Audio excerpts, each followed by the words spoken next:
Without a safe, clean, healthy, and sustainable environment, enjoying other rights, such as life, food, health, water, and development, becomes a challenge.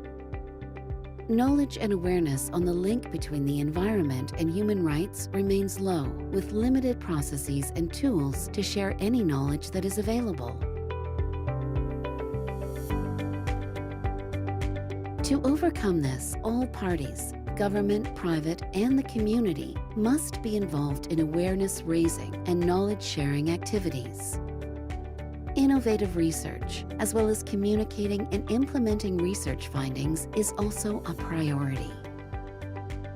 Finally, tools and trainings must be developed and used to ensure there is awareness of the link between human rights and the environment across all parts of society.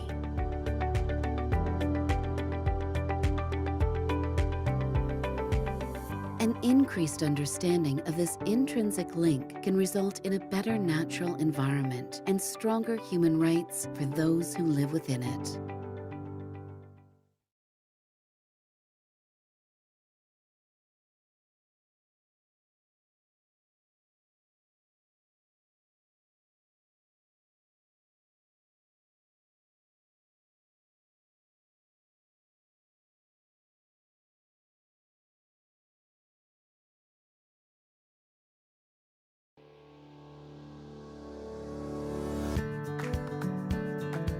Human rights within environment-related sustainable development goals, or SDGs, are challenged by a gap between commitment from national governments and SDG implementation at the community level.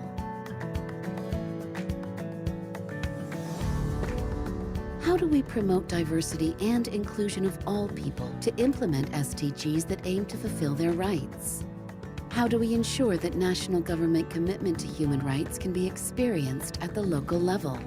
And how can we ensure that community efforts are supported, not restricted, by national governments?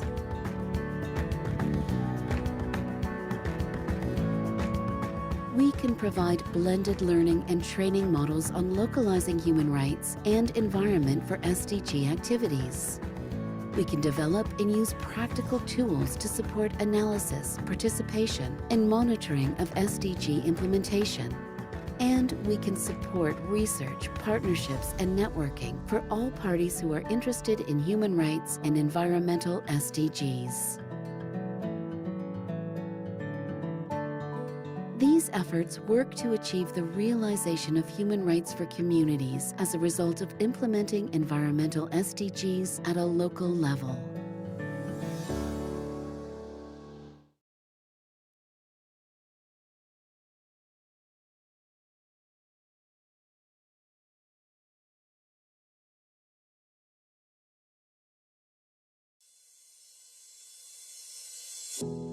Natural disaster and climate change continue to displace people across the Asia and Pacific region, resulting in significant impacts on their human rights.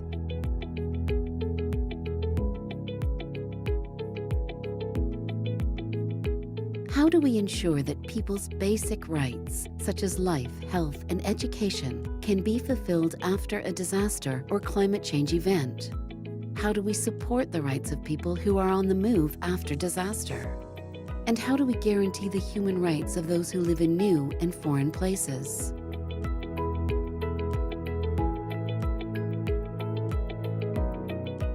We can engage and empower communities to develop their own disaster risk reduction strategies. We can ensure disaster management stakeholders better understand human rights approaches in relation to disaster and climate change.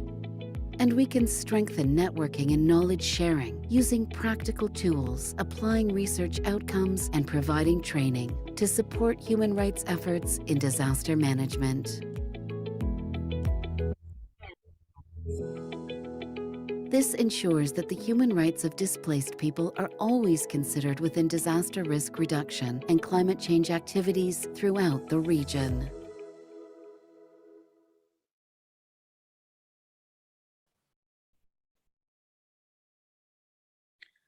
Okay. Hi. Hello again, everyone.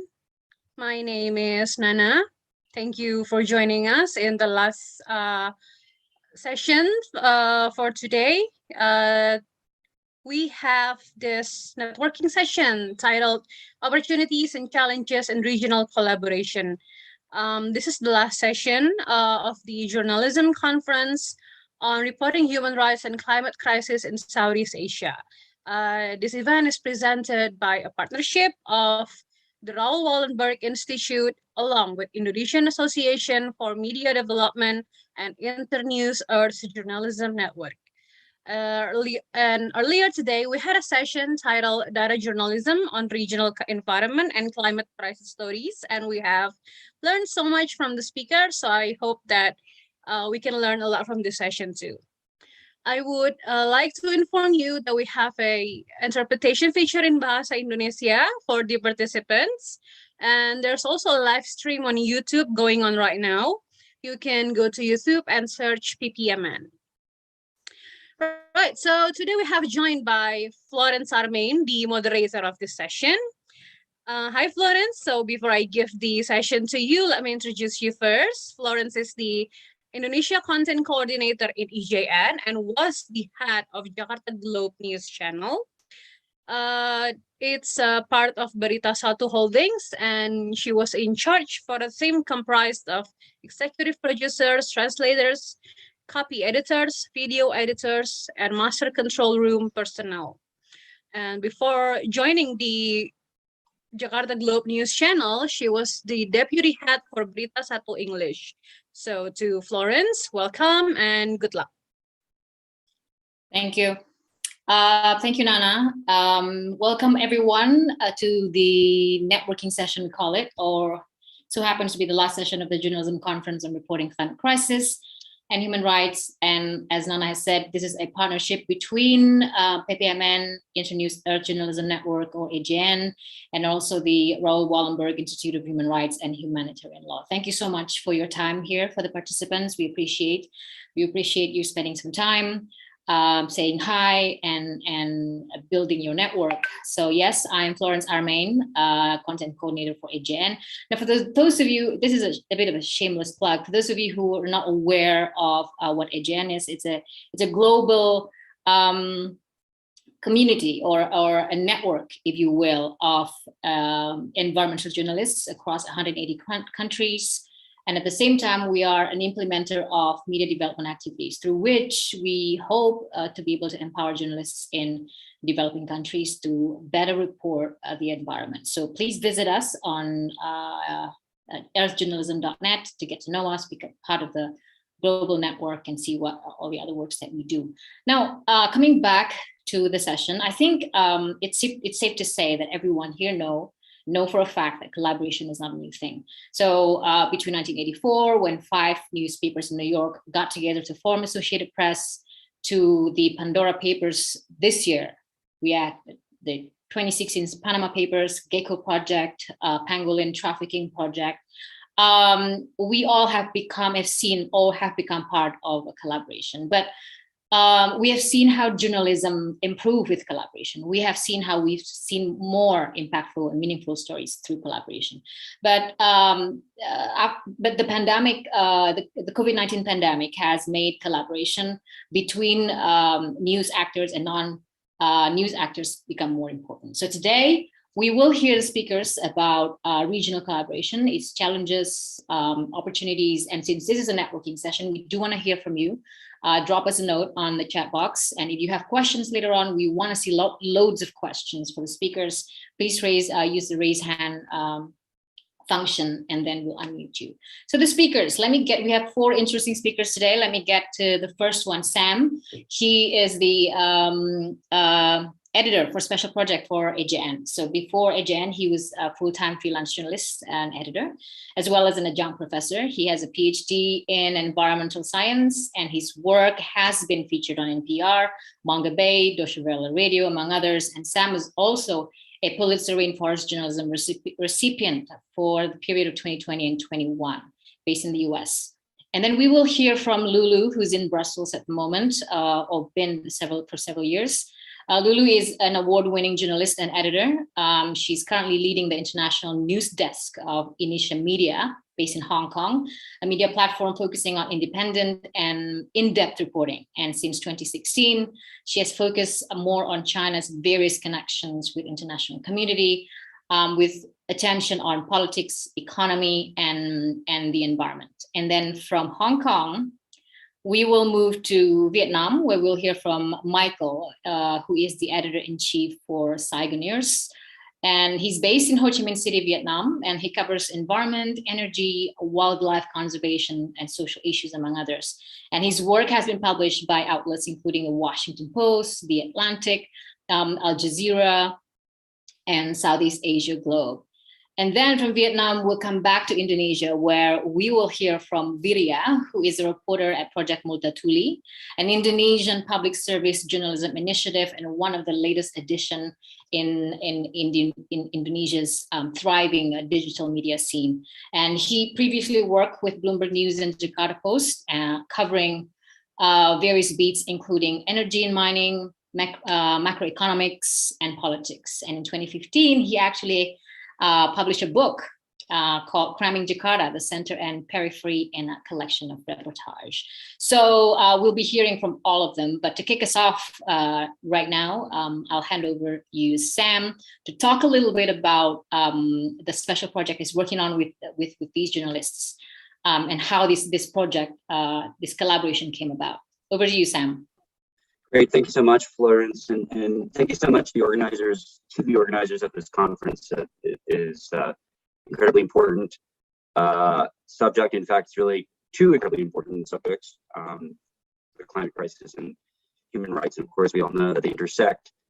But it's much needed this opportunity to network with journalists in the field and on this matter, and frankly, all environmental related issues going forward, because I think they do have both those pegs, a human rights and a global environmental change peg. So I'm going to share my screen here, and I have a brief presentation. And I've kindly requested that Florence move me along a little bit because I have a tendency to be long-winded. So I'm going to try to get through this in a relatively rapid clip. Sure. Yeah. Okay.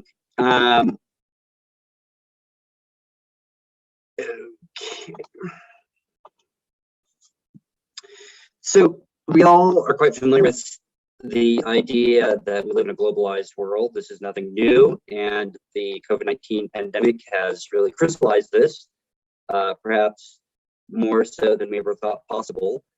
We're all deeply interconnected, both in our virtual platforms and frankly, just in our interpersonal communication, right? From WhatsApp, which billions of people around the world now use, to other apps as well.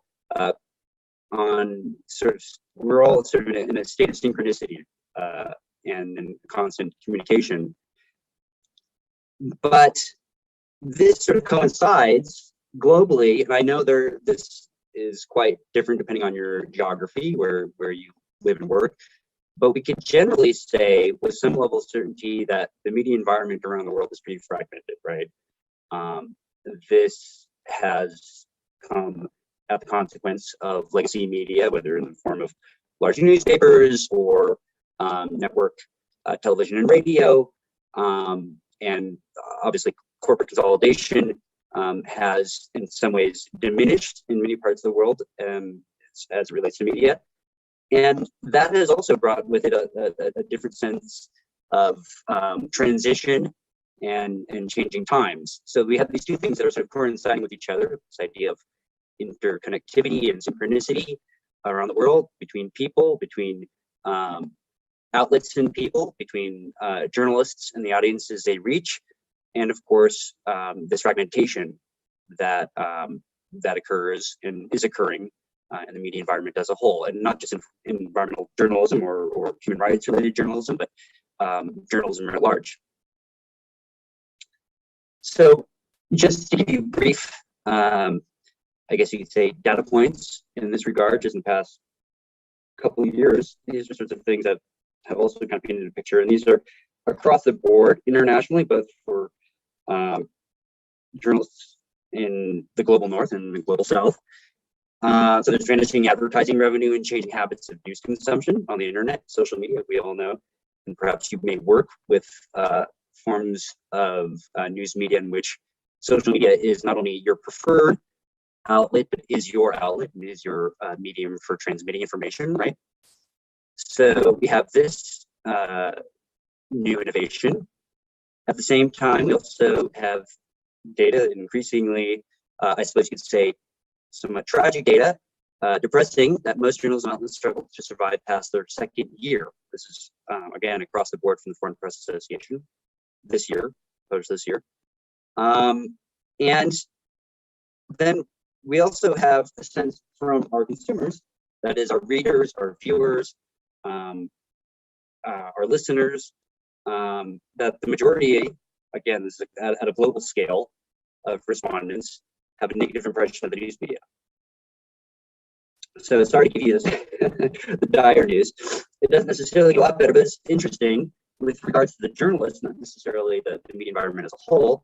94% of journalists say that most of all the reporting has pivoted to COVID-19 issues in the past year. That makes sense, right? We're still in the midst of a pandemic. And at the same time, while there's been this incredible push towards COVID-related news, 19% of journalists, again, at a global scale, so they have less work in general. And then some 23%, you can't see that very well, so they have a larger workload due to layoffs and furloughs of others. The average journalist, again, globally, has 3 or more beats. The average journalist works on 5 stories a week, only a quarter of which come from pitches. And then you come to somebody like myself, who's capacity, I serve as an editor, and we work on more than 5 stories a day. And I think this is probably an undercount for many of you who work on dailies, or sort of more on a daily tight daily schedule for your outlets. But again, from the editor's perspective, it's also not necessarily a lot easier. Into this enters innovation, though.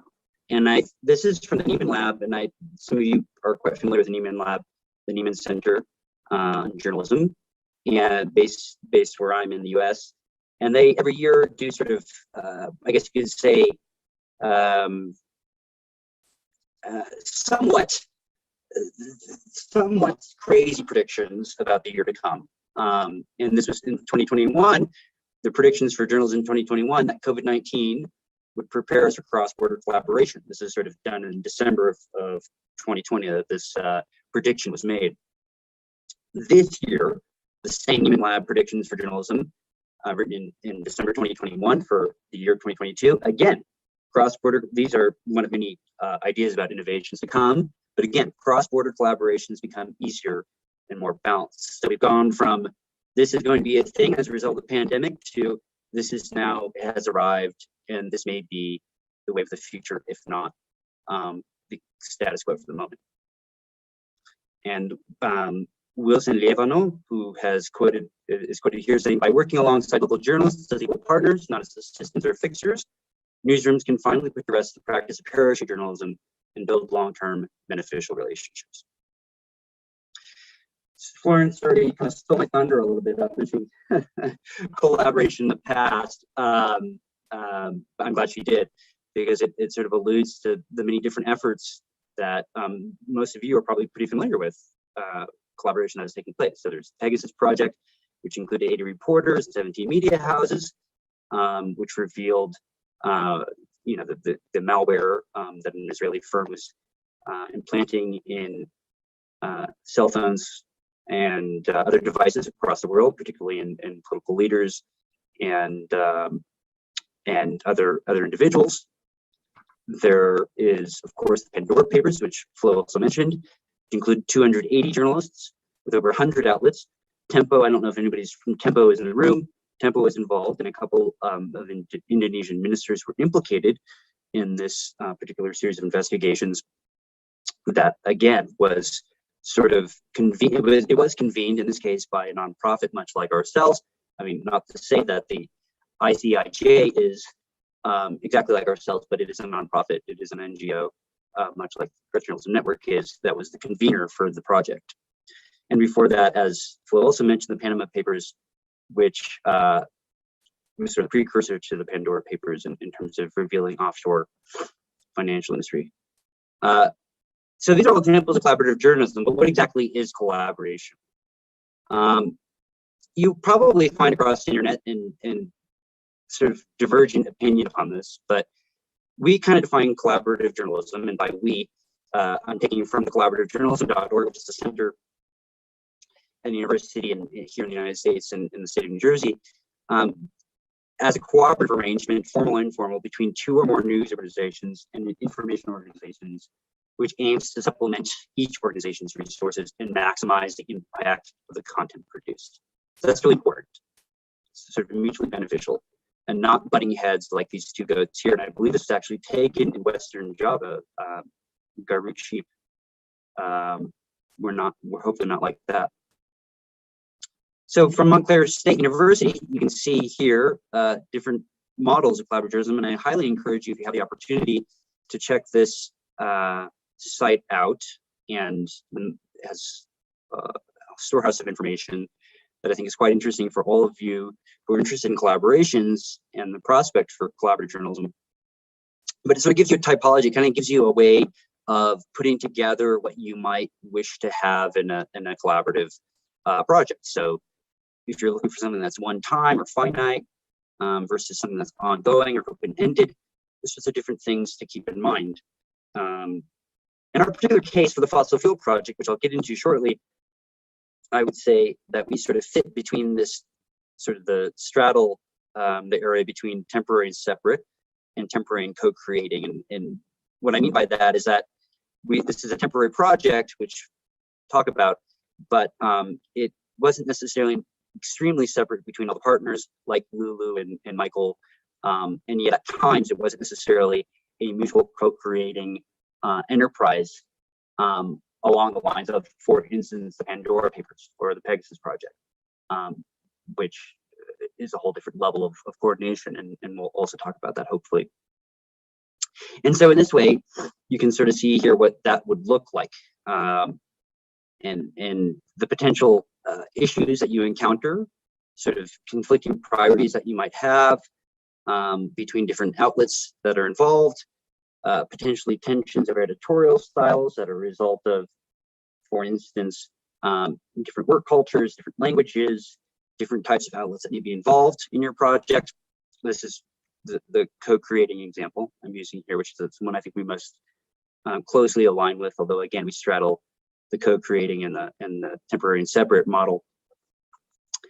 And so there's a variety of solutions to deal with these, but at the end result, these types of collaborations are good for investigative and accountability stories, time-sensitive projects requiring multiple resources, and leveraging the unique skills of a newsroom that you may lack, which in our case is absolutely essential because EJN is not an outlet that has its own organ, right?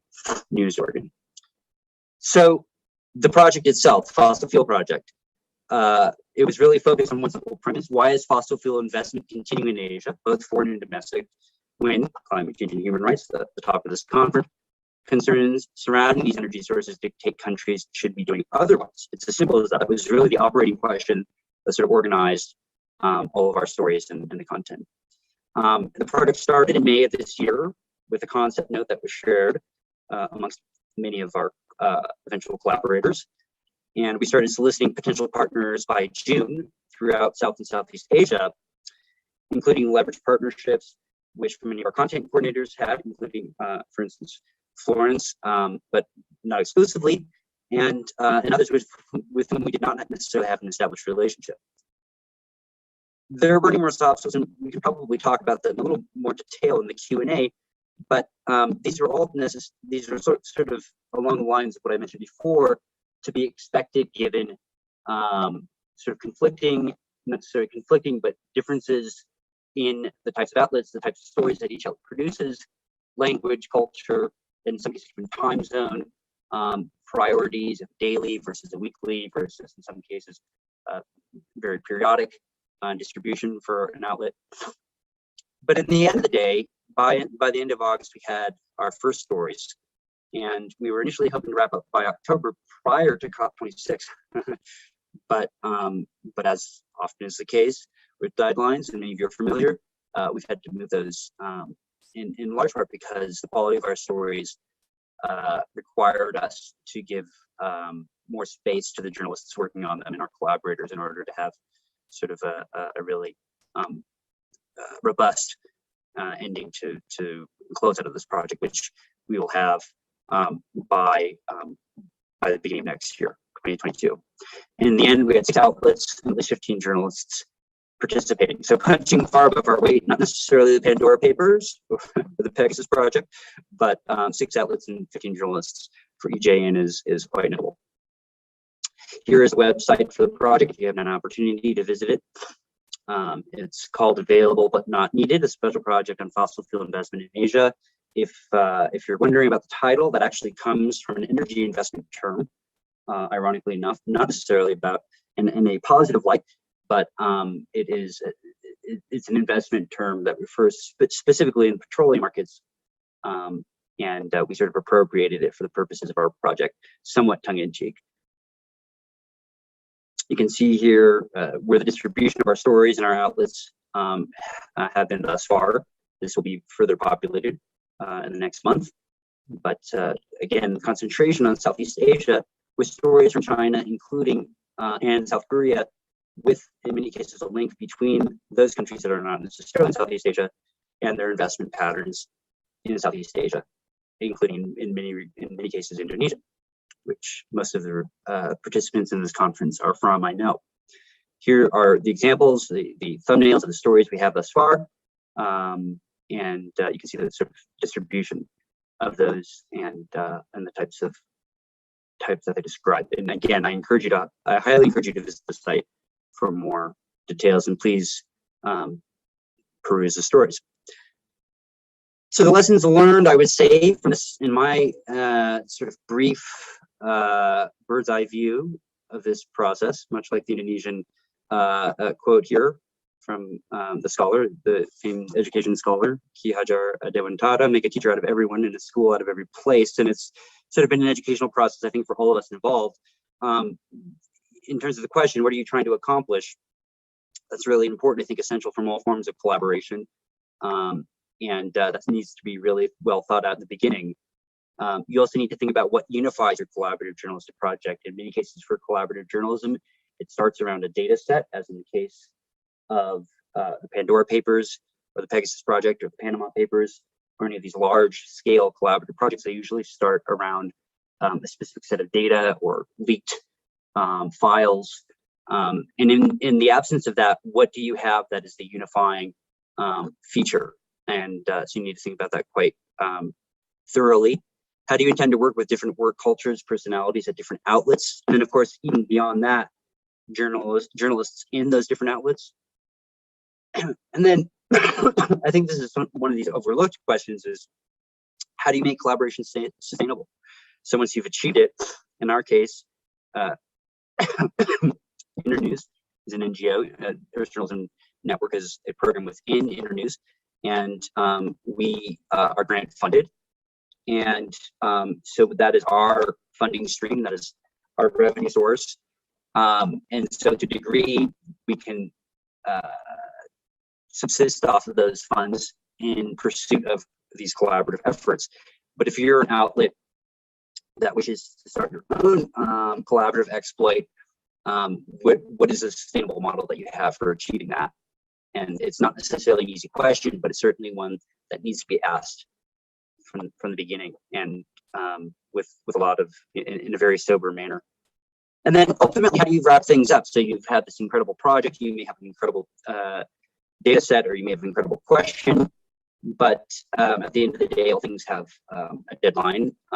And how do you wrap up your project in a way that is fulfilling, but also understanding that it may lead to further collaborations or it may not, but it's important to keep that in mind, that it should have some sort of terminus. And how do you determine that, and how do you make it count when you do wrap things up?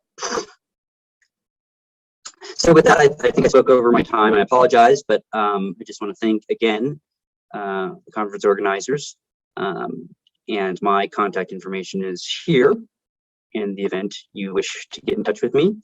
And I'll give it back to you. I'll give the floor back to Flo. Thank you, Sam. I think you're right on time. Good timing there. And thank you for... That's the first. There's a first for everything. And thank you for quoting a national hero from Indonesia. And indeed, that's actually one of the most quoted expression when it comes to trying to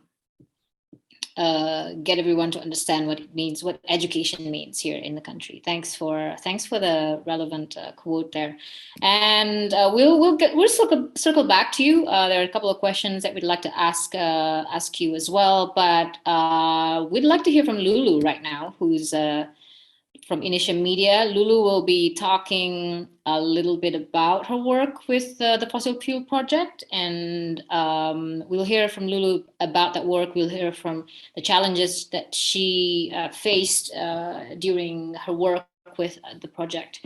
So Lulu, if you are ready. Yes, hi, good morning, everyone. Thanks for having me. And thanks, Sam, for this very thorough and interesting introduction to our project. I will briefly introduce a little bit of how Initium Media and myself participated in this collaboration. So briefly, Initium Media, now based in Singapore, we are a behind the paywall long form writing kind of newsroom. We are very small, we have very little resources. Bear in mind of the reality of our newsroom, which will explain choices we made and what this project means to us. So we entered this project with a series of 3 stories. We call it Future of Co-Exit with a question mark, focusing on China's situation in the global picture. Basically also within the frame where China pledged a quite ambitious carbon reduction in the recent years. So we have 3 pieces of in-depth reporting stories, collaborating with journalists in-house from Initium in mainland China, as well as freelancing journalists in Indonesia. So one of our story focuses on 2 co-production city, a very big co-production city in China, in Shanxi province. We want to look at the human side of the story, where what happened to people living in a traditionally co-dependent city, how their life has been affected or not by the new pledge by the government, which we go into the details of the history of what coal means to this economy, what people's life and generations and environment has been affected by it. And the second piece is a rather ambitious policy and data analysis of the overall picture of what does coal mean to China, where are we now with sustainable energy transactions, where is gas, what does it mean to our economy or to our life, etc. And finally, the third piece is going to look into China's investment in Indonesia in terms of a coal plantation, which has been a trend that we, for us who are looking at China's overseas investment, it's been quite a remarkable trend of large amount of investment. But we are asking if that has changed, what happens to any of this investment if it didn't work out? What kind of loss and risk different stakeholders are taking there, and what is the more complicated local electrical and energy situation? So as you can see, these are 3 very ambitious pitches. And to be honest, some of these have been circulated within our newsroom. We have been talking about it, brainstorming whether we are able to do it before this special project happened. As a small newsroom, there will be hesitations. If you guys probably faces similar challenges, where environment and climate change are not necessarily the most sexy and most interesting stories for your audience. And as if you're small on headcounts and ambitious also to the quality of the end result, then there will always be a little bit of like, how do we approach this sector? Who and for how long of a period can we invest on it within, for this year or for coming years. So we're very lucky that this collaboration happens, that we are able to pull some resources from the Internews grant, so that we're able to nail it down in a way, like we're going to do this, you're going to do that, and I will be able to coordinate all these stories together. Within this project, I'm more of a coordinating editor's role. I'm sitting in Brussels and I'm working with different journalists to make it happen. What's very interesting is also, as we finally were able to say we're gonna do it, let's do it. A series of news came out after we're already working on it. For instance, China says that it will no longer invest in new overseas coal power plant. That's a news somewhere later this year. And there's also, inside China, there's really a sudden but very heated debate about electricity use, because there was suddenly a restriction of electricity uses for ordinary people's life, because before it was mostly felt in the industries, in factories, but suddenly it was more touched by our average audience. So, we were how do I put it? So it's as a journalist working on long pieces, you always find you're very lucky in a way that people are paying attention to what you're already working on, so that in the end, our timing for publication and our the debate and the comments and the readership we are generating around our 3 very ambitious pieces. 2 are already published. The Indonesian article is still upcoming. It's different, and it's a almost a privilege and also a luck, I guess, to be able to already put in time and resources. And that's also another beautiful factor, I think, from this kind of collaboration, because you're going to always ask a more of $1 million question. You're going to ask for something that's not about the news today, and eventually it's going to be news tomorrow. And I think that's what we learned from this project. So, well, yeah, in the end, we were able to dive into a very complicated picture. We were able to tell details of generations of stories from a coal city in China. We were able to dive into a very complicated set of data, and it was well received by our audience. So we were very lucky in that sense. Doesn't come out without challenges. As I said, this is a really cross-border collaborations within, it's in 2021 where COVID is still restricting a lot of traveling possibilities, but we were able to pull a lot of stories out from ground reporting trips. We were able to go to the cities. We were able to visit in the power plant in Indonesia that was eventually cancelled and now left just with a piece of land that promised necessary electricity to the island, but it was not realized. What does it mean? All these, what Sam just talked about is temporary, wait, what was the word? The category of your collaborations. I think what we are doing in Initium is like, say again? Go ahead. Well, there's temporary and separate, and then there's temporary and co-creating. Yes, I think we are 3 of the 3 stories Initium are producing within the project somewhere sit with, under the bigger umbrella. It's a smaller version because it is also, even though it is all Initium production, still we're working with different. I'm working with different journalists. Like the challenges Sam talked about, I felt the same. Because it's very different from the kind of collaboration projects I used to work, where I'm on the ground with our partners and we're very closely, works very closely together for a period of time.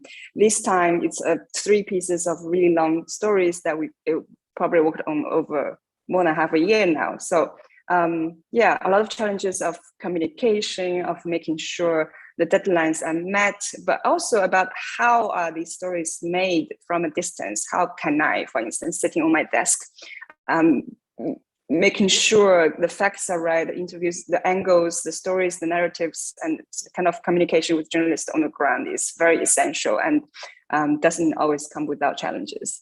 I think that's my time. Florence, does this answer your questions?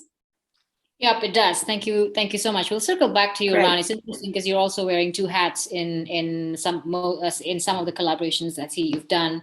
You're not only the reporting, but you're also the editor of the collaboration. We'll come back to you on that. And now and also it's actually Singapore based, not Hong Kong based. So I stand corrected on where Initium Media was.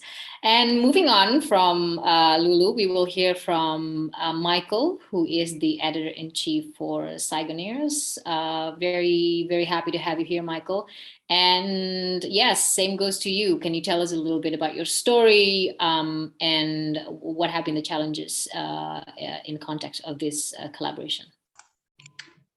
Yeah, sure. Happy to be here. Thanks for the invitation, and thanks, Sam, for kind of laying the background. And Lulu, really interesting to hear about your work and what you did with this as well.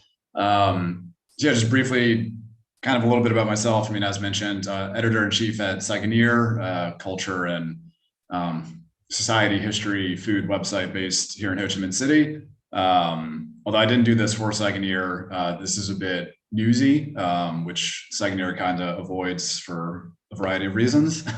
If you're familiar with Vietnam, you probably know what I'm talking about. So when Sam approached me about this project, I was immediately interested. I've done a fair amount of reporting on Vietnam energy policy, renewables, fossil fuel, obviously a lot of focus here on the project. And decided I wanted to work or try to focus on LNG, so liquid natural gas, which there's been quite a lot of discussion about in Vietnam recently, but very little sort of real coverage. You know, in domestic media, you'd see a lot of kind of announcements of Exxon or, some American corporation announcing a $2 billion deal or something like that, but then not much about what that means for energy infrastructure or what will actually happen. And one thing I will say, this is my first time working on a project like this. And even though I ended up working on the story by myself, like the actual reporting of it, I mean, obviously, liaised a lot with Sam in the editing and planning process, which was really helpful. But it was cool to have this space to work in of all these different topics being worked on by other reporters around the region and around Asia, or around the world in Sam's case. Kind of having the space to work on something with a specific aim, a specific topic, although there's a lot of different, a lot of room within that topic. And yeah, I didn't directly collaborate with somebody in the reporting, but I did talk to other reporters on the project about what they were doing. For example, I talked to Silky Lee, who she's not here, but she also wrote a story related to Vietnam and is based in South Korea. So we talked about, what she was looking at, whether I might have any tips. So she was more focused on coal investment, which is a little different than what I was looking at. So overall, I was really happy with how things went. And, there's a lot of pros to being involved in a collaborative, transnational project like this. Some of the challenges were kind of more related to just being in Vietnam or the timing. I mean, we've obviously talked about COVID already. And for something like this, I would usually want to do some field reporting. And that was not possible. Most of you probably know, but Vietnam started going through a really severe COVID outbreak in late April and into May, and then really, really got bad through June, July, August. So domestic travel was pretty much impossible, or at least really risky. So, it was all desk reporting, which was a little bit frustrating. But at the same time, one of the parts of the story was that there's been all this talk about LNG investment in Vietnam, but nothing has actually been built. There's no terminals, there's no power plants, there's nothing like that. So in reality, it would have actually been a little bit tricky for me to do field reporting because there was nothing to go look at. I couldn't go take pictures of a power plant or storage tanks or anything along those lines. But just knowing that field reporting wasn't even an option was a little frustrating, especially when you're working on a project where, theoretically that's in the budget as well. So again, desk reporting, which is not the best. Another challenge, again, this comes with being in Vietnam, is there's no access to policymakers or government. So I couldn't, talk to the Ministry of Industry about their energy policy or what their expectations are for LNG or why they're kind of accepting investment in it when we're starting to see that environmentally it's perhaps not, in the same level as coal, but there are pretty major concerns around methane emissions and leakage that are becoming more prominent and will probably only become more prominent in the future if LNG, use continues to expand.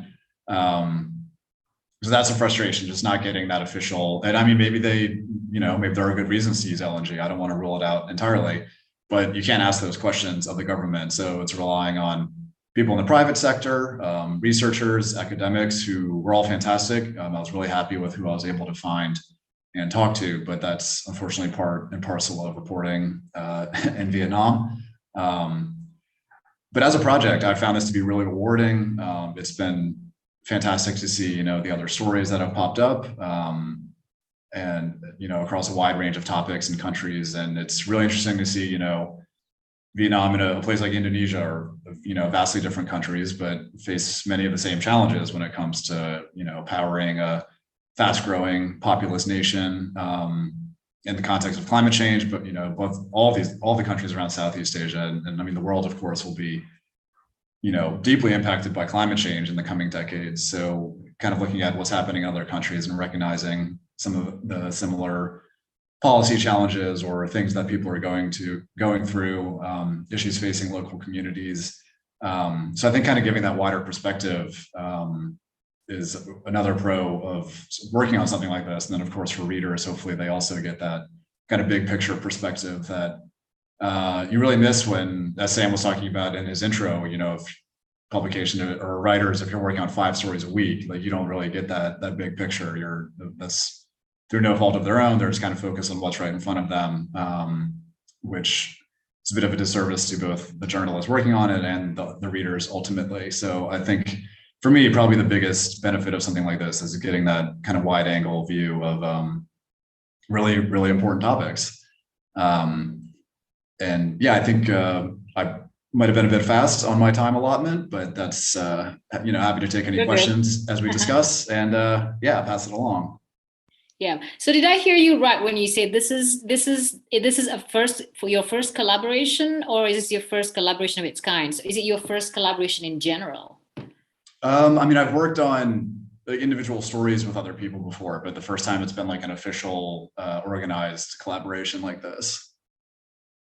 Okay, all right. We'll circle back on that as well, because I think I know it's running in the minds of a lot of journalists in Indonesia who's never done any collaboration before, and you might have some insights for them as well. Thank you, Mike. And from Vietnam, we'll come back to Indonesia, where we will hear from Viriya from Project Multatuli, who's actually, perhaps we're taking him away from his time, wrapping his story up in Project Multatuli for the collaboration. Viriya, over to you. Thanks, Lou. I hope you can you can hear me clearly.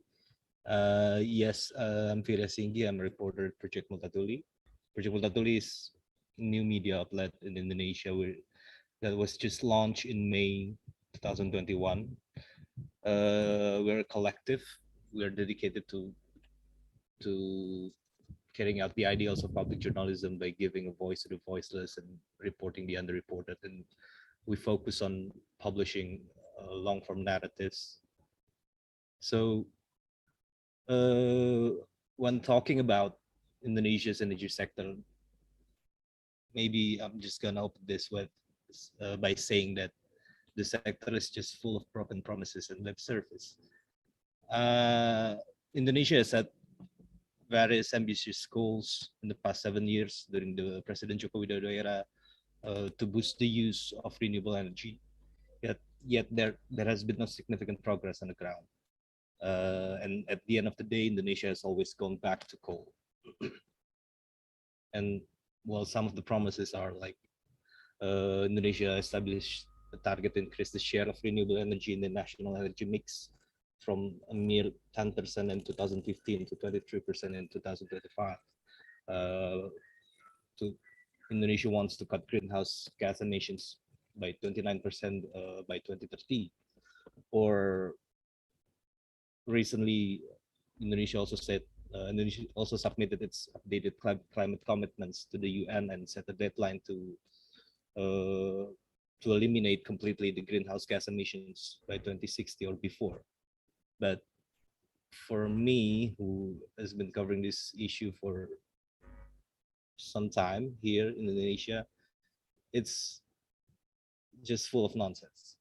The reality is, as of 2020, renewable energy share in the national energy mix only stood at 11.2% in Indonesia, while coal share still stood at 38%.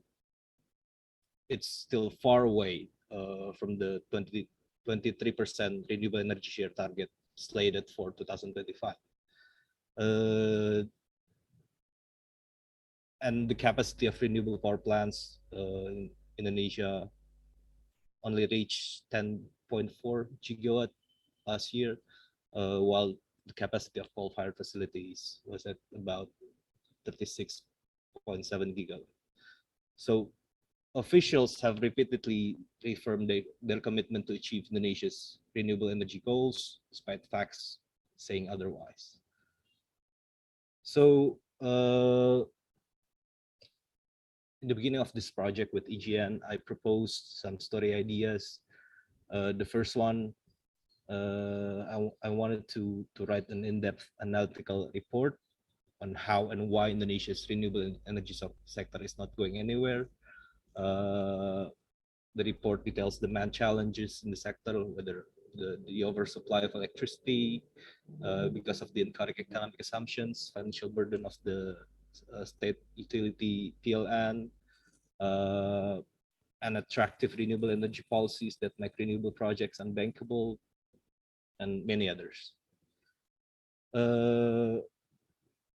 While the first story, that story is more of a macro report on Indonesia's energy sector, the second idea is, in the second idea, I want to go hyper-local by highlighting the lives of people in Muara Enim Regency in South Sumatra. I want to focus on the human side of it. Why Muara Enim in South Sumatra? Because the region has long been touted as one of Indonesia's energy barns because of its huge coal resources and reserves. And it's also the headquarters of state coal miner PT Bukit Asam. I want to highlight the social, health, and environmental impacts of intense coal mining activities and power plants in Muara Enim. And the coverage there will also result in a short film. Then the last idea is to create a data story that maps out coal mines and oligarchs in Indonesia. This data story will try to answer several questions. Who are the conglomerates that control the biggest coal businesses in Indonesia? Who are political figures that benefit from coal? Why is it so hard for Indonesia to quit coal? The progress is, yeah, as Sam told us before, the project was expected to complete in October, but now we have just published 2 reports. The first one is an in-depth analytical report on the energy sector, and the second one, the long-form feature on the lives of people in Muara Enim. A short film is expected to be published tomorrow, and the data story is set to be published in mid-January next year. Yeah, there are some delays because there have been some unexpected challenges as well. As I told you, that Project Multatuli is a new news outlet with a small team of reporters and editors.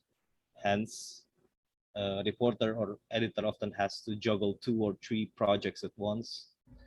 And also unexpectedly, in the first week of October, Project Multatuli got DDoS attacks that brought down our website. This digital attack came hours after we published our report on alleged police inaction in South Sulawesi rape case involving 3 young children. Hence, we were forced to temporarily stop our project and focus on this problem. And other problems include restricted movement during the pandemic. We must carefully plan our coverage before going to the field and doing reporting as efficient as possible. It takes longer than expected to map out coal oligarchs in the country, whether because of their complicated business structure or lack of transparency. Some lessons learned. Yeah, I think adaptability is key in facing off the obstacles in the process. And for Project Multatuli, yeah, a bigger team is needed to simultaneously work on all projects in the pipeline. But this is a very interesting project. To be honest, it's kind of exhausting, but it's also gratifying. I think it gives an opportunity for all parties involved to work together to fight for a cleaner world, to prepare for a better world for our future generation. So, yeah. Back to you, Flo. All right, Viriya, thank you. Yes, I understand you have to go through hours and hours of transcript following your interview in South Sumatra. All right, now I have a couple of questions for the speakers myself, but I also encourage the participants here to ask away the speakers today. If you would like to, and I encourage you to ask the questions directly, please raise your hand, use the raise hand function, and we will allow you, and we'll unmute you and ask you the question. But so I'd like to go back to Sam a little bit. Sam, you're working with in this project, and maybe also in your previous collaboration that you work with. Obviously, you work with a very diverse team, not just individuals, but the media themselves with varying capacity and experience. And so then,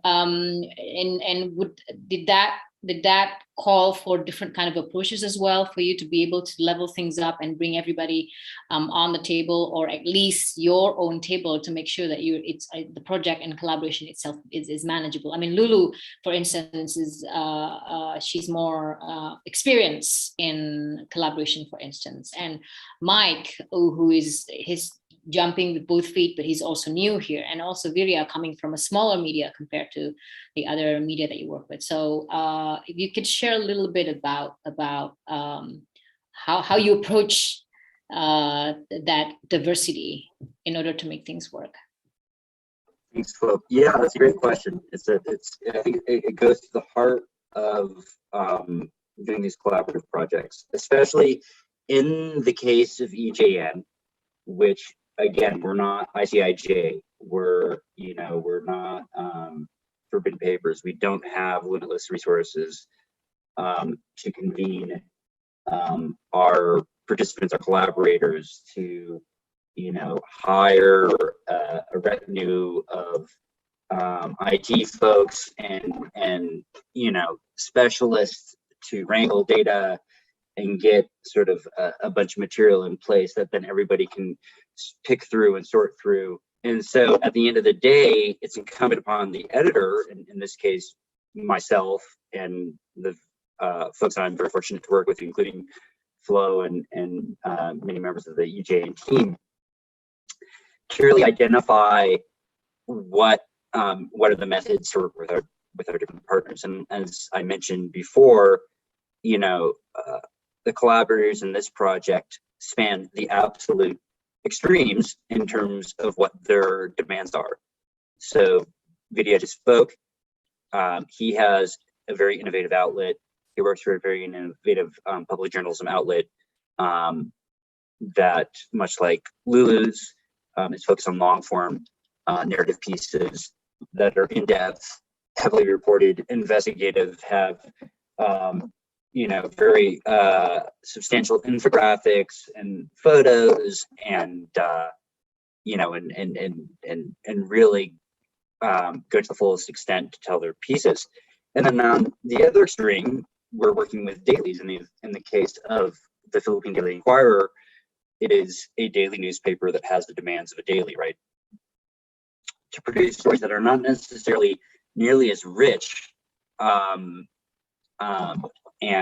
in depth, but are of course useful, right, and necessary for their audiences. And so the balance, I think, becomes one in which you identify what the constraints are of each different outlet, of each different collaborator, and try to bring those to bear as an editor.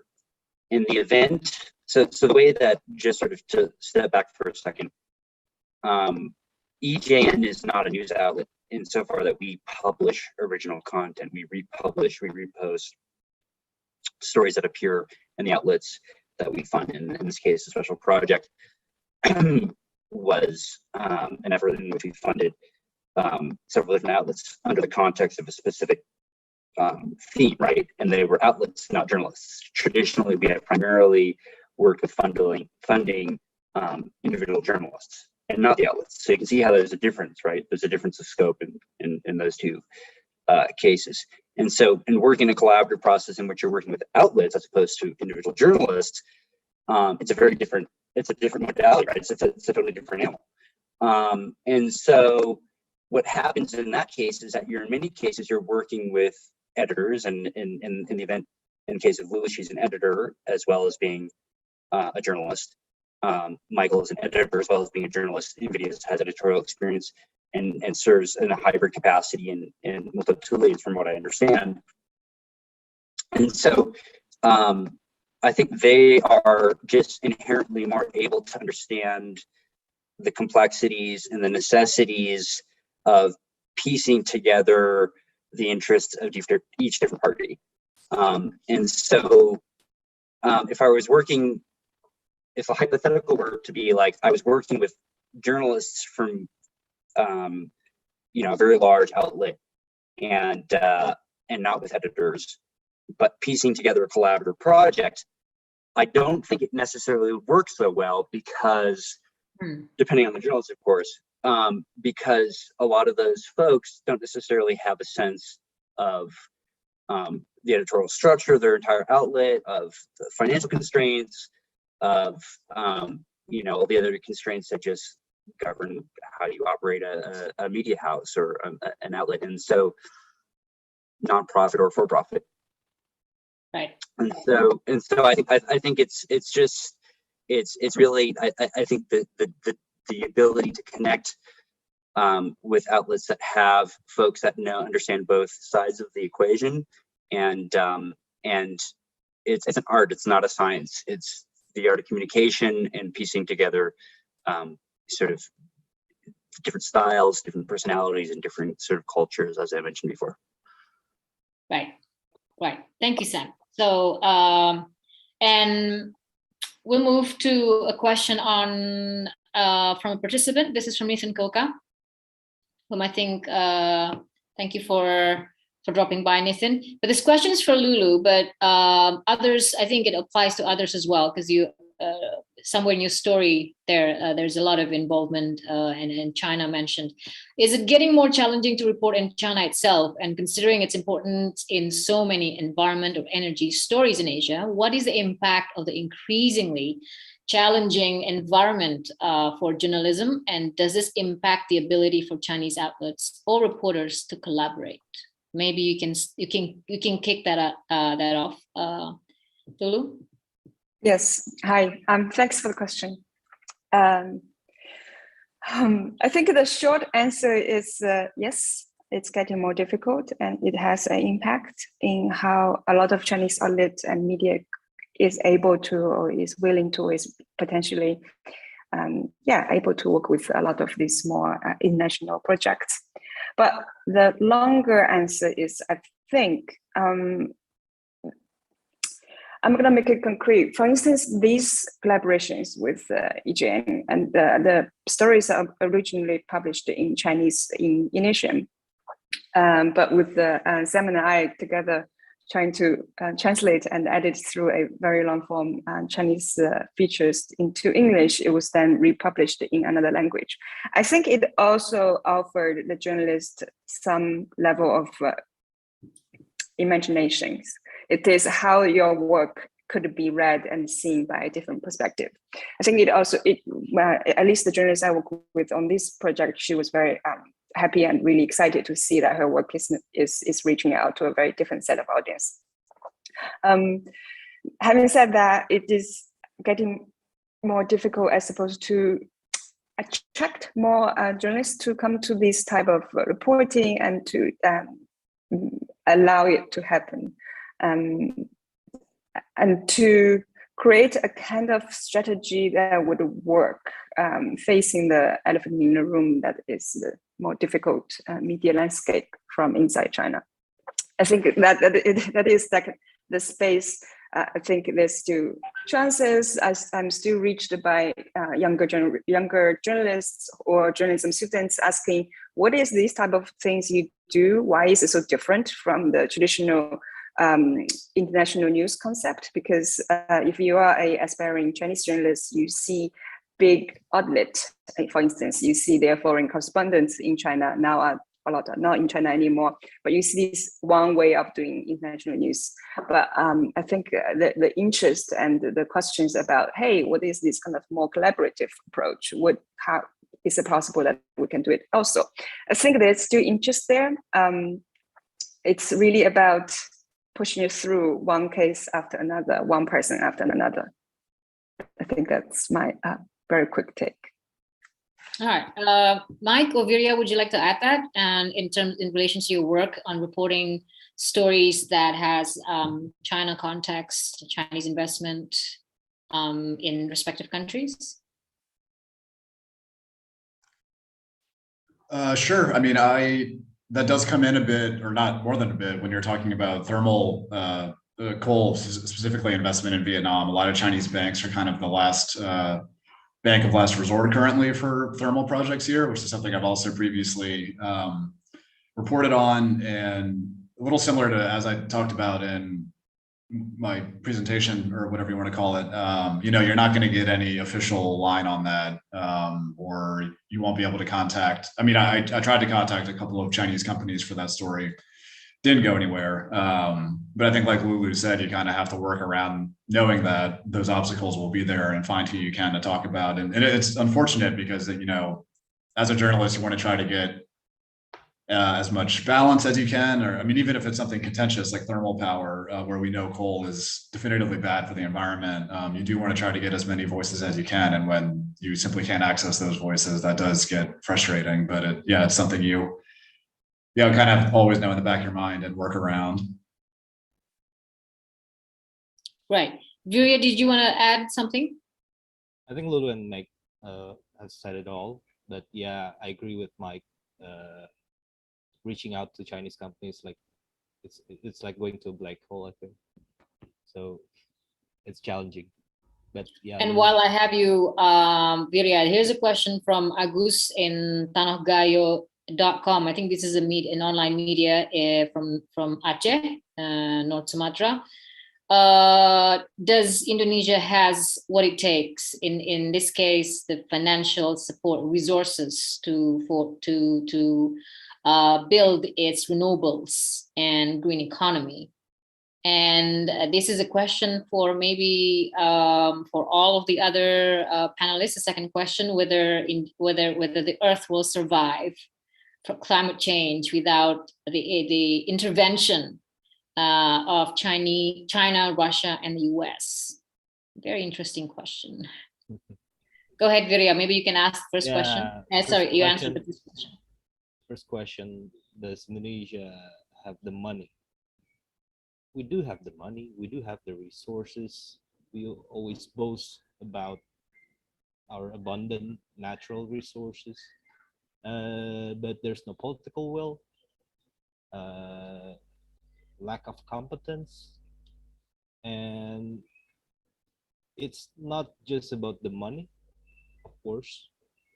It's about the competence and the careful planning, because as what I have elaborated in one of my stories. Since President Jokowi's first term, he has announced and kicked off several ambitious projects. He wanted to boost economic growth. And subsequently, he expects the electricity consumption will rise, and then that's why he launched the 35 gigawatt electricity procurement program. But it's like a house of cards. Economic growth fell short. It's not as high as expected. Then there's an oversupply of electricity, and now the state electricity firm PLN must bear the financial burden of because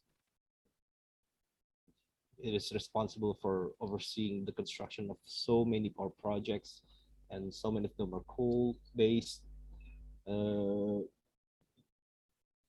And many of them have reached financial closure or in construction phase. So it's kind of impossible to stop it now, despite the fact that we are facing a huge oversupply of electricity. So the point is, it needs competence and careful planning. And Joko Widodo has a track record of being fickle and impulsive. When he wants this, then the ministers have to do this. When he wants that, the ministers have to do that. And such a rapid planning and execution seems nice in general public, but not in long term. Right. And do you want to kick off the second question? Anybody wants to weigh in on that question? I have another question that's coming up here about your recommendation on collaboration, but anyone wants to can you repeat the question again? Come again? Can you repeat the question again? Oh, the second question for everyone. Without China, Russia, and the US, do you think the Earth has a chance against climate change? No. Well, the answer is no. I appreciate your honesty and directness, Sam. Be so blatant, but no, the answer is no. Okay. Yeah, in no way whatsoever is that possible. And I guess, this is connected to his second question. I guess then, how can collaboration? How do you think collaboration can improve? Obviously, the media collaboration with news, collaboration between news sector and non-news sector alone will not be able to stop what's happening right now. But how can we improve? How can we get everybody to move into that direction? Through collaboration, I guess. How can we improve the state of collaboration and make it better? Make sure that we don't have such pessimism, or instead of having no, we can maybe move towards maybe yes if. So. Yeah. Go ahead, Lulu. Go ahead, Lulu. Okay, sorry.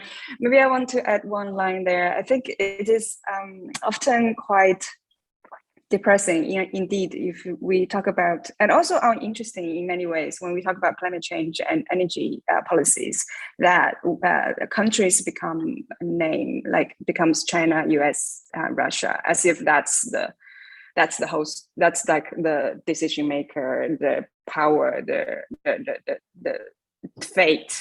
But it's not. They're not real. There's no such thing as China. It's such a abstract and overly emphasized concept in a way. It is people there, and it's a lot more individuals than this word China entails. And I think, if anything, from a journalism perspective, that we could add to the narrative is probably to try our best to allow people to see that it's not. There's no one China, there's no one decision, and there's no one overpowering kind of like process. You know what I mean? Like if we can bring in the understanding of also how Chinese people are affected and how their life and their expectation and their understanding of the world is also part of the story. I think that's what journalism is as a profession, as a sector, could contribute there. And the collaboration definitely is a very interesting tool to use, a mindset to have, so that we don't sit on different sides of the table, pointing fingers and saying, you're responsible, you're responsible, you're responsible. But to understand that we're all here, we're all here as individuals. I mean, Sam, we have seen stories that have made, that they are impactful, made changes, swayed policy and behavioral change, right? Yeah, maybe I misunderstood the question. As I understand, it was originally written in Indonesian. I'm sure it was probably written with more nuance. Mm-hmm. Yeah, no, I absolutely concur with Lulu. I didn't mean to sound so desultory. I mean, absolutely. I think it is the case that this project, I think, is a small example in which there is an attempt to show how there are multiple actors and stakeholders involved at every different level throughout the region. In the case of China, as Lulu pointed out, there's this sort of monolithic idea that China has this ability to either quash or achieve climate emissions goals, and as the stories by Initium have shown quite clearly, you know, it's much more complicated than that, and the energy needs domestically within China, the interests within China and its international partners, its regional partners, are much more complicated than I think, at least in Western media, is portrayed. So I didn't mean to sound too glib about that. I do think there is a lot more nuance than is often portrayed.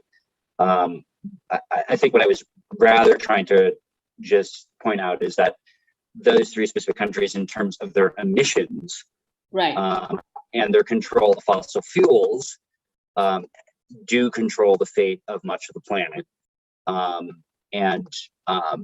With a few small exceptions, there's very little leverage upon those three nations that were mentioned in terms of them being able to change their policies related to fossil fuel emissions, to greenhouse gas emissions emanating from fossil fuels. So in that way, I think that is like the overarching sense. But absolutely, I agree with Lulu and any of the other folks in the room who would point out that this is a contested space. This is absolutely a contested space, whether we're talking about Indonesia, as many of the stories in our project have pointed out. It was mentioned, Mike mentioned Sulki's story about South Korea investment, which actually also tied into Vietnam and a coal-fired power plant in Indonesia and in Vietnam, and how those are contested spaces, and how sort of the disparities between how domestic ideas about eliminating emissions in South Korea versus what their overseas patterns are. I mean, there's all sorts of ways of looking at this beyond sort of the conventional narrative. So I would absolutely agree that journalism has a role of pointing out these divergencies, the nuances, the complexities that are often just sort of glossed over, right? Because you think, oh, China is this way, the U.S. is this way, and so on and so forth. And of course, it's never like that, right? There's so many stakeholders involved. Right. Mike, did you want to say something earlier, or? Yeah, I just wanted to add that, I mean, I agree, obviously climate change is a huge topic to wrap your head around. It's complicated, even if you read about it every day. But I think a collaboration like this, I think that's kind of what somebody was talking about, but it certainly helps to, again, like get a big picture. And I mean, also getting, you know, journalists or people, like there is competition in our industry, and like there's definitely can be some, you know, maybe not so much in climate coverage, but some, you know, there can be a bit of a race to get a story first, or, oh, I don't want somebody else covering this while I'm working on it. Which of course, if you've got a huge story, understandable. When it's something like this, that is such a we'll have such an impact on all of humanity for the rest of our lives. I think a collaborative project, kind of getting rid of that competition, certainly helps.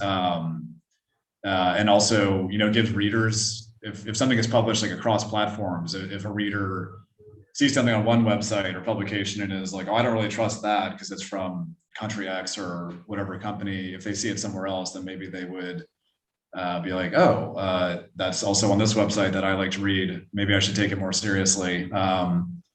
And then again, I'll bring up Solki's story because that's what I'm most familiar with other than my own. Like I saw that she also worked with a reporter in Vietnam, and I think Indonesia as well.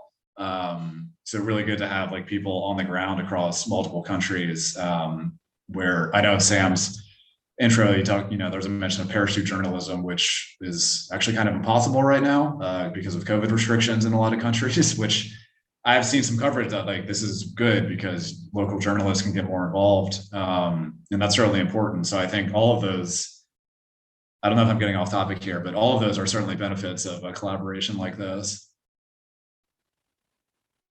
Right. So, and here's another question that you can talk about when you talk about collaboration and environmental reporting.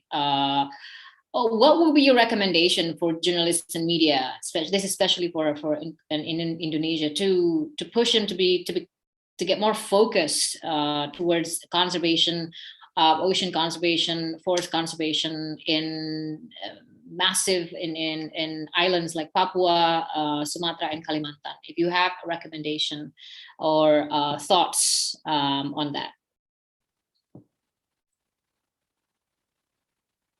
I didn't understand the question. I'm sorry, Flo. Could you? What will be your recommendation for media and journalists to move towards more collaborative reporting, covering issues like the environment, not just environment in general, but more specifically on conservation, ocean conservation, forest conservation.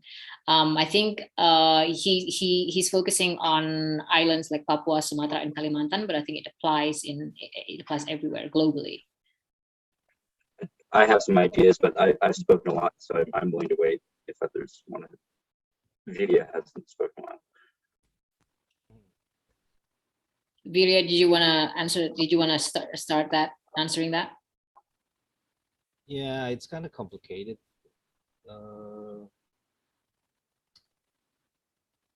Well, this dirty energy issue, this environmental issue, most of the time, it's just the topic for the rich, for the middle class.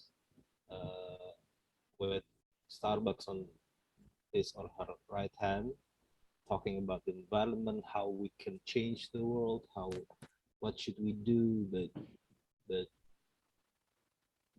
well, for those who are still living under the poverty line, it's not something that will immediately get you, if you know what I mean. I don't know. And I think that's the big homework, how to mainstream this issue, how to make people more emotionally invested in this. I think that's the answer that I cannot answer that by myself, and I think that's why we need collaboration to answer that question together. Mm-hmm. Sam? Well, yeah, so I really appreciate that video talking about adding class to this discussion, because I think it does really bleed into the public journalism component, which is the readership, the viewership, your audience, how much of the material is actually relatable to large segments of the population. And that's something I need to think about in greater detail. But what I was going to say to the earlier point, with regards to collaboration on this type of material, it's something that I've given some thought to as I've at EJ, and I've also been responsible for putting together a course for journalists. And here's a shameless plug. A course for journalists on biodiversity. So how journalists across the world, primarily in the global south, can cover biodiversity and use biodiversity as a peg, or as multiple angles in the reporting. And within that context, what I really realized in developing this course and looking at this material is that there are so many different ways that you can approach something like forest conservation in Kalimantan or Sumatra that are beyond the conventional narratives of, in Indonesia, it's often, palm oil is leading to deforestation, and peat fires, and there's not really sort of multidimensional looks at livelihoods, at the folks that are involved in those different components, as Viriya spoke to this question of class, who is involved in aspects of deforestation, what are their motives, why, and then building different types of stories based on a question. In our case, in the fossil fuel project, it was that simple question that I showed on my slide. It could be a data set. It could be something like that, just a question that you build on, but covering all the different dimensions of it, not just deforestation as deforestation's sake, just looking at it as a criminal act, and which is obviously very important, right, from an investigative standpoint, to look at why deforestation happens and why it continues unabated, et cetera, et cetera. But what are the, what are the different components of it? What are the different consequences of it? And different outlets, and from that, I think, can stem the different type of outlets that can be involved. And I really approach this from the standpoint of, from a collaborative framework, you can really include any number of outlets, whether it's a lifestyle media focus, whether it's something that's focused on the political economy, whether it's something that's focused on breaking news, whether it's something that's focused purely on business news, something that's focused purely on environmental framework. Adding this together, and the art of it, I think, fundamentally, is to find the question that will unify those different interests. And so, to speak to your the person who asked that question, I think if this individual is really interested in developing a collaborative pursuit focused around Sumatra and Kalimantan and the like, they really should sort of find a question that can unify these forces. And of course, obviously, funding is an issue as well. But find something and be open to the possibility that there might be different perspectives, and unify those perspectives in your piece. And I'll just give one before I end on this note. One note that I think is relevant to this.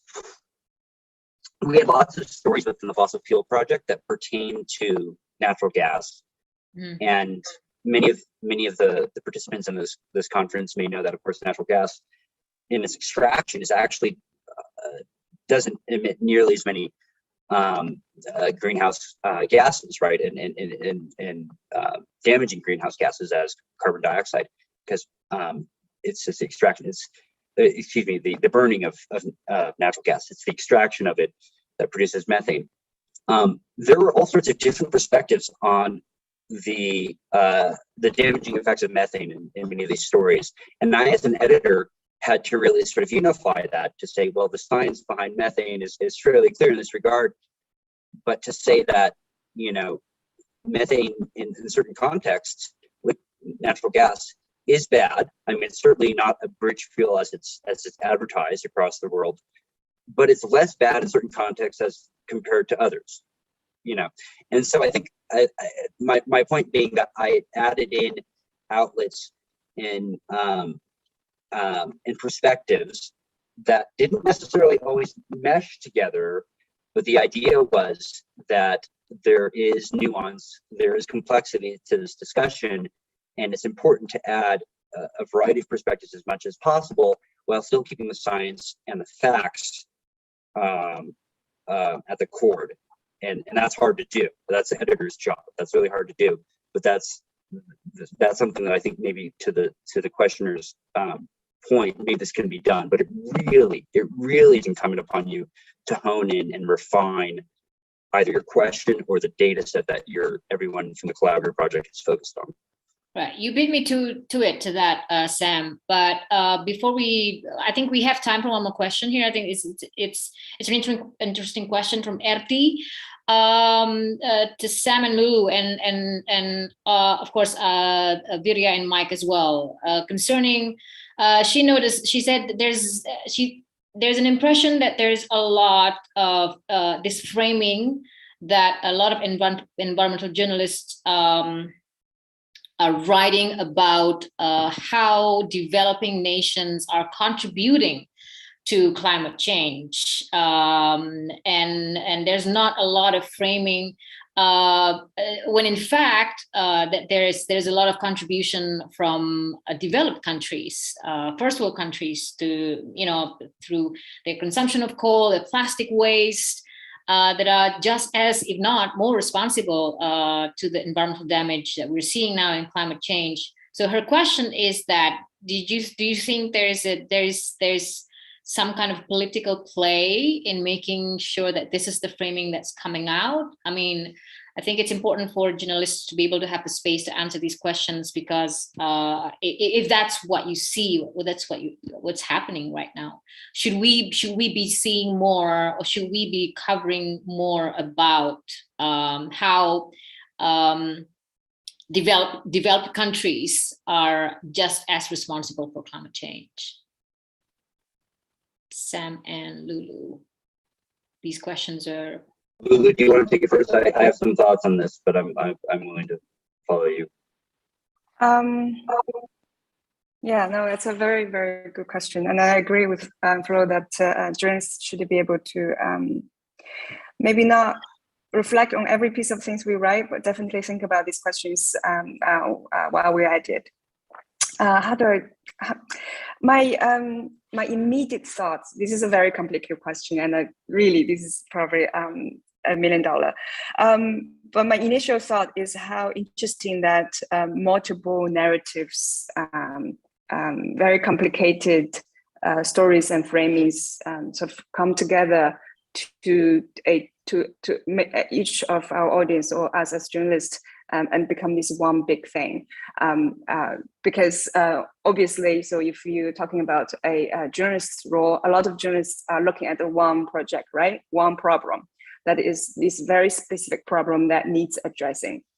And then there's nothing, I don't think necessarily there's a very strong political choice or it's a strategy or anything. It's just like by nature, journalists are drawn to problems, and then we want to write about how the problems occurred and who can do better. It is often the case. But then how choices of thousands of stories and come together, form a frame that becomes this question. I think that's, how do I put it? Yes, I think there should be a lot more stories coming out from, for instance, the idea of a supply chain situation where you look at how one decision, one production is never, it doesn't end at any given spot. It's such a globalized situation we're looking at, that we should look at who is responsible at different stage of any kind of product, any of kind of uses of resources. This is where we are now, right? 2021, after the world economy just works that way.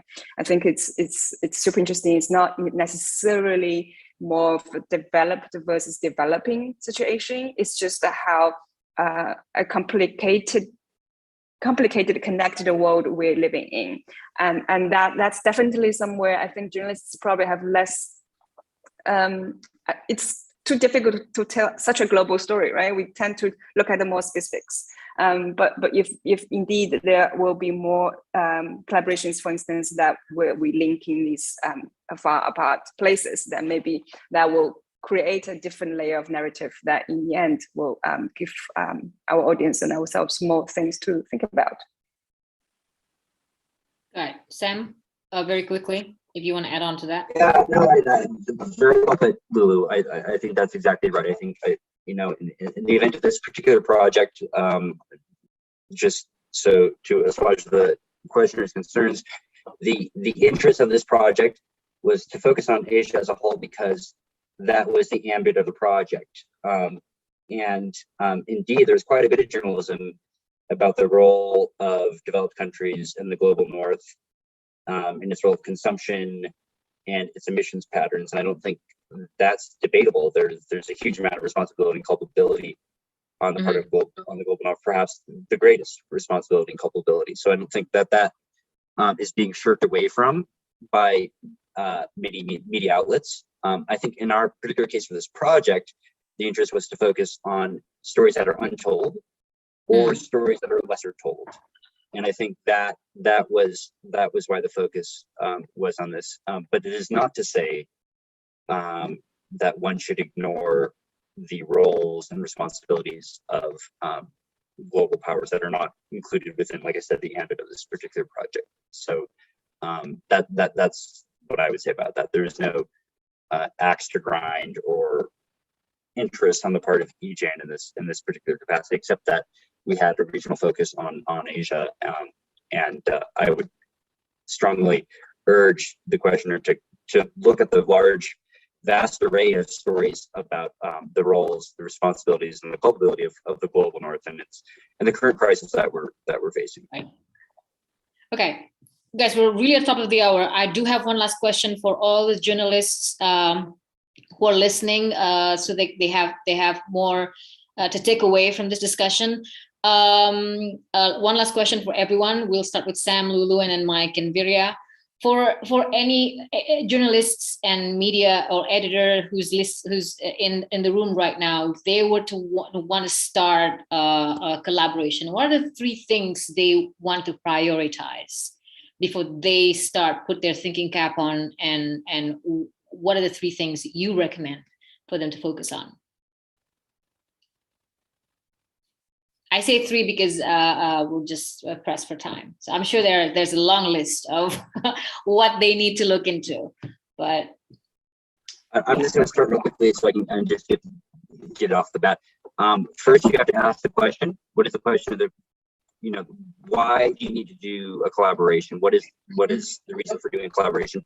Second would be, what is the motivation for this collaboration, whether it's a data set, as in the case of the Pandora Papers or the Panama Project or the Panama Papers or Pegasus Project, or if it's a motivating question like we had in the Fossil Fuel Project.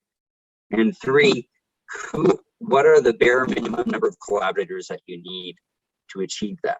So those are 3 questions that I would say. Thank you, Sam. Lulu? I like the number 3. Okay, I think first is I would recommend to build meaningful connection and communication with the potential partnering freelancing journalist or partnering media outlet out there. I think the most interesting set of database is our mind, and then if we are sharing and more open, more critical and understanding in that communication, is going to bring our collaboration a lot of fruit in there. So that, and the second is related, is take a leap of faith. I think a lot of our collaboration happens without us, like none of us meet each other in person. We are not best friends offline, but we have at some level of understanding that it will work. We will trust each other and we'll put up our best capacity in doing something like that.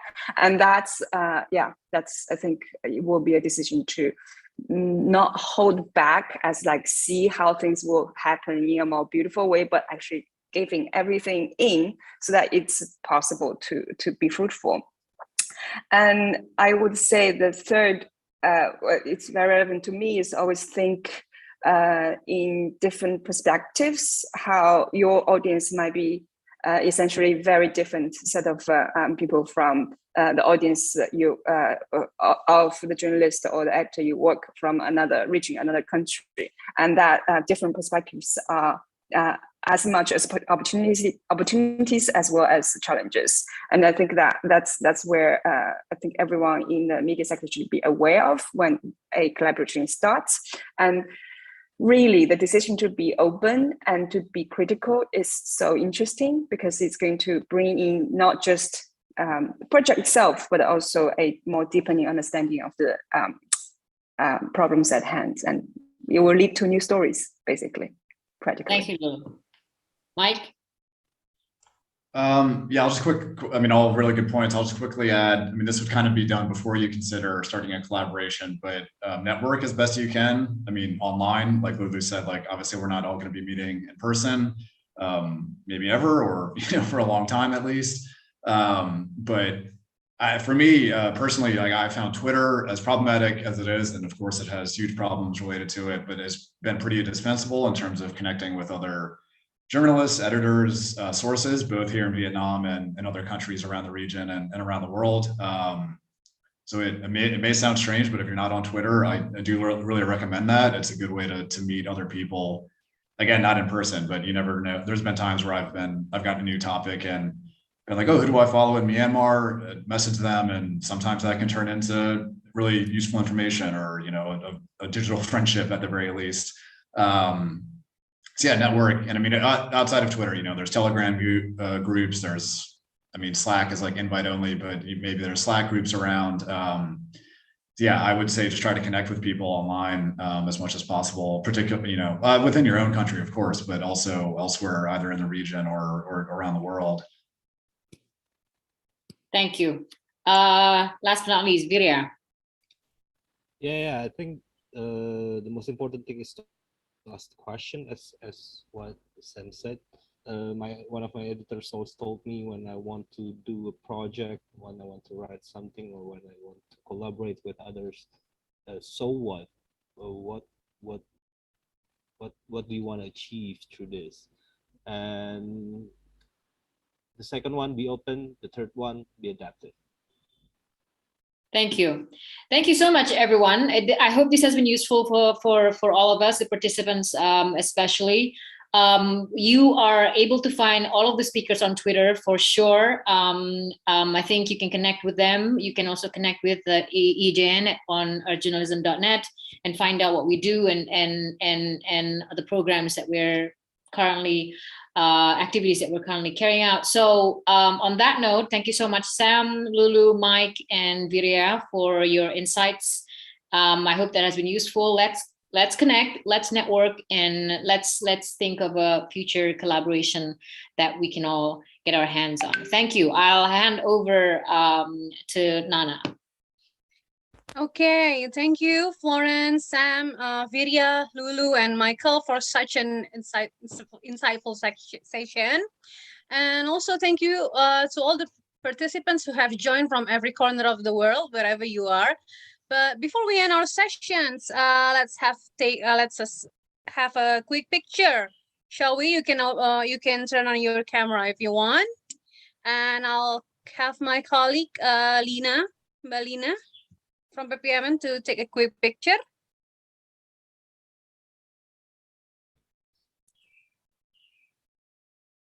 And again? Yes, can somebody take some picture? Okay. Okay. All right then. So, well, I would like to once again thank you to all the people who have been participated. Please find the feedback form in the chat box. We highly appreciate it if you can give your feedback about the event and give a confirmation if you need an e-certificate to be issued for you. And I really hope to see you again someday and maybe meet all of you in person. So once again, thank you so much and goodbye.